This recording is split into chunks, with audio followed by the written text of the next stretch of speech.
আসসালামু আলাইকুম। আমি আজকে গুঁড়া দুধ দিয়ে মিষ্টি বানাবো। আমার বড় মেয়ে খাওয়ার জন্য মিষ্টি বায়না করছে, বাসায় মিষ্টি নাই, দেখি হাতে বানানো মিষ্টি। আমি এখানে এরকম একটা খাপ দিয়ে এই যে মিষ্টি নিছি, দেখি কয়টা হয়। মিষ্টি নিলাম, তার মধ্যে এই যে ঘি নিছি, ঘি দিয়ে দিলাম। এটা আমি এভাবে হাত দিয়ে মাখিয়ে নিয়েছি।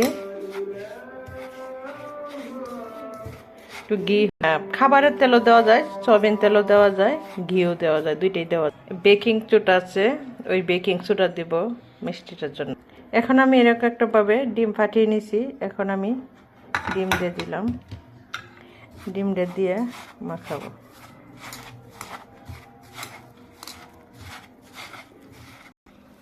আমি এরকমভাবে ড্র করে নিয়েছি ওই যে মিষ্টি। এখন আমি হাতে একটু তেল ভরে নিব, তারপরে মিষ্টিটা বানাবো, বানিয়ে আপনাকে দেখাবো। আসসালামু আলাইকুম। এখন আমি চিনি নিয়েছি, একটা পাতিলের দুধ দিয়ে দিছি, দুধটা জাল হওয়ার জন্য। চিনি দিয়ে দিলাম, তারপরে 3টা এলাচি দিয়ে দিলাম। এখন দুধটা জাল হবে, দুধটা জাল হোক, বসে রেখে দিলাম। এই যে আমার মিষ্টি বানানো হয়েছে।